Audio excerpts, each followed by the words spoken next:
Chers étudiants, j'espère que vous êtes bien.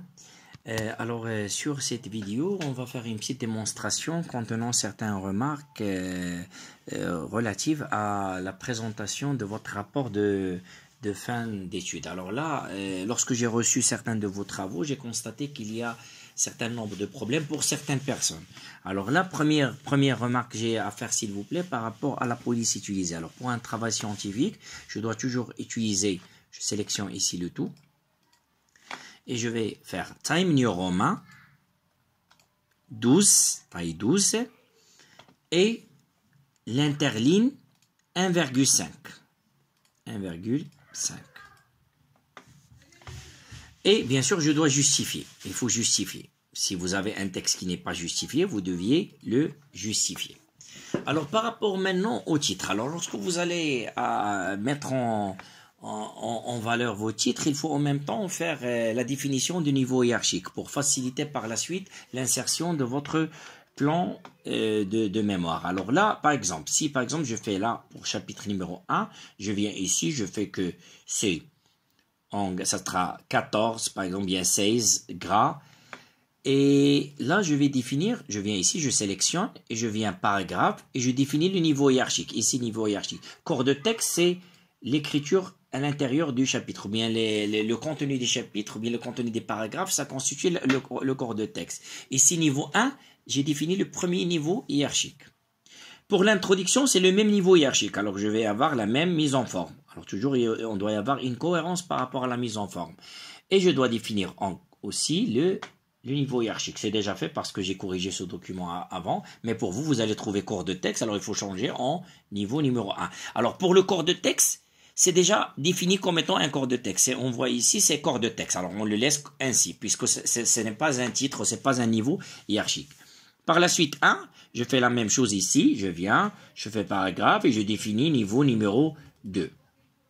Là, je définis niveau numéro 3, parce que 1, après 1, c'est niveau numéro 3. Et puis, pour territoire, aussi, je vais mettre ici niveau numéro 3. Alors, je dois faire ce travail et je dois voir bien sûr la cohérence de la mise en forme et faire ce travail pour l'ensemble des titres sur mon document. Et par la suite, je reviens sur la dernière page. Je viens ici sur la dernière page. Et je vais partir ici, référence, table de matière, insérer une table de matière. Et là, je vais choisir le modèle. Vous avez ici deux modèles, soit le modèle classique, soit le modèle soigné, soit là, je vais utiliser le modèle standard. Et je vais choisir combien de niveaux je dois afficher. Ici, pour moi, j'ai 3 niveaux. Vous pouvez avoir 4 ou bien 5. Alors, je vais afficher les 3 niveaux. Alors, dès que je clique, j'aurai une présentation de mon plan qui est automatique et qui doit changer avec le changement du contenu. Alors, jamais, si je fais ceci, et par la suite, j'ai constaté qu'il y a une faute sur un mot sur le premier chapitre ou bien autre titre. Par exemple, ici sur gouvernance, par exemple, j'ai oublié de mettre L majuscule, par exemple. Mais ça doit changer automatiquement par la suite. Alors là, ce que vous devez faire, vous allez venir ici, cliquer à droite et mettre à jour les champs. Si ce sont les numéros qui ont changé, par exemple, si j'ai déplacé un titre d'une page à l'autre, je dois changer seulement les numéros, uniquement les numéros de page. Sinon, je veux changer même le contenu, je vais mettre à jour toute la table. Et c'est ce que je vais faire. Alors, ce que je vais faire, voici le L. C'est transformé automatiquement. Alors, je vous conseille, lorsque vous allez faire la mise en, vous allez insérer par exemple votre plan et par la suite vous avez apporté des modifications. Vous allez vers la fin faire une mise à jour de votre plan. Alors maintenant, je passe à une autre remarque très importante par rapport aux graphiques, aux figures, parce que je constate de grands problèmes dans ce sens-là. Alors, chaque graphique, chaque tableau, chaque figure que vous allez insérer doit comporter un titre. Ça, c'est obligatoire, c'est pas un choix. Alors, sur le titre, si c'est une figure, je vais mettre figure numéro. Si c'est un tableau, c'est tableau numéro, ainsi de suite.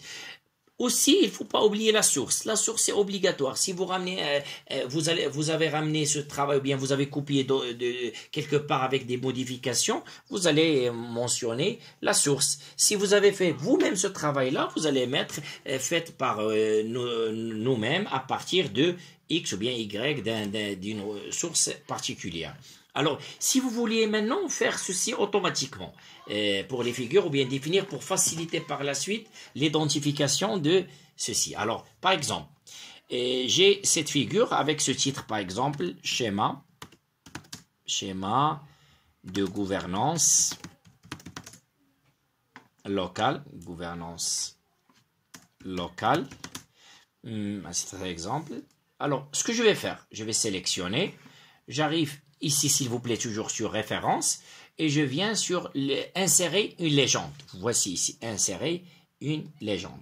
Alors, la légende ici, vous deviez la définir, parce que sur un document, vous pouvez avoir soit une figure, soit un tableau, par exemple. Alors, si vous n'avez pas, si je choisis ici, par exemple, par rapport à l'étiquette, je trouve déjà ici, j'ai équation, figure, tableau, parce que je l'ai déjà défini moi-même. Si ce n'est pas défini pour vous, vous devez faire nouvelle étiquette. Alors, si vous avez des tableaux, vous allez mettre tableau. Si, vous allez mettre figure, ou bien équation, ou bien autre chose. Alors, et vous allez définir. Alors, dès que vous la définissez ici, ça doit paraître à ce niveau-là. D'accord? Alors là, par exemple, ici, j'ai une figure. Alors, ça sera défini. Je vais choisir figure, parce que c'est une figure. Alors, par la suite, je vais mettre OK, et je dois y avoir ici figure. Ici, j'ai sélectionné tous les titres, mais alors, je vais avoir figure. Et j'écris bien généralement le titre de la figure que j'ai, par exemple, schéma, ainsi de suite. Ce que vous deviez faire, par exemple, par la suite comme titre. Alors, pourquoi c'est important de faire ceci? Pourquoi c'est important de faire ceci, s'il vous plaît? Pour une simple raison, si vous voulez insérer par la suite ceci. Par exemple, je vais vous donner un autre exemple pour clarifier un peu plus. Je viens ici, par exemple, j'ai un autre schéma. Et je vais vous montrer l'intérêt de ce travail-là. Alors, ici, je vais mettre, par exemple, je vais faire référence. Et j'arrive ici pour insérer une deuxième légende. Déjà, ça affiche automatiquement figure numéro 2. Parce qu'on a déjà défini la figure numéro 1. Alors, vous voyez comment. S'il s'agit d'un tableau, si par exemple, ce n'était pas une figure, c'était un tableau, je vais mettre ici tableau. J'aurai tableau 1 parce que c'est le premier tableau que je vais insérer. Alors, pour nous, c'est figure numéro 2. Alors, je vais mettre OK et je vais définir ma figure, mettre le titre de la figure. À quoi ça sert, s'il vous plaît, ça? Par exemple, je vais mettre ici évolution ou bien par hasard, évolution de, je ne sais pas, quelque chose. Alors là, à quoi ça sert ça, s'il vous plaît? Et c'est très important. En fin de document, si j'aimerais jamais insérer les figures ou bien démontrer ou bien montrer aux gens bien directement les figures que j'ai insérées dans mon travail, je peux le faire directement. Je viens ici. Mettre ici, s'il vous plaît.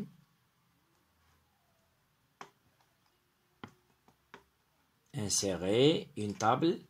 Je vais mettre insérer. Je vais mettre insérer une table des illustrations. Et je vais choisir de la même manière. J'ai ici format pour choisir les formats que j'aimerais.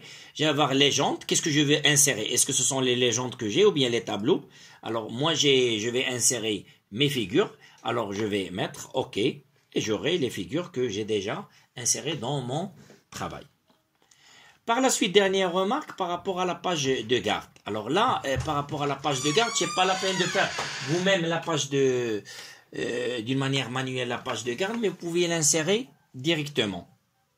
Alors ici, si vous voulez insérer directement la page de garde, vous partirez sur insertion, page de garde, et vous avez des modèles que vous pouvez choisir. Par exemple, si je choisis ce modèle-là, il va s'insérer ici, et je vais taper l'intitulé de mon projet de fin d'études, l'équipe, l'année, ainsi de suite. Alors, c'est une manière qui simplifie un peu votre travail. Alors, je vous souhaite bon courage, et je vous envoyerai après d'autres vidéos explicatives dans ce sens-là.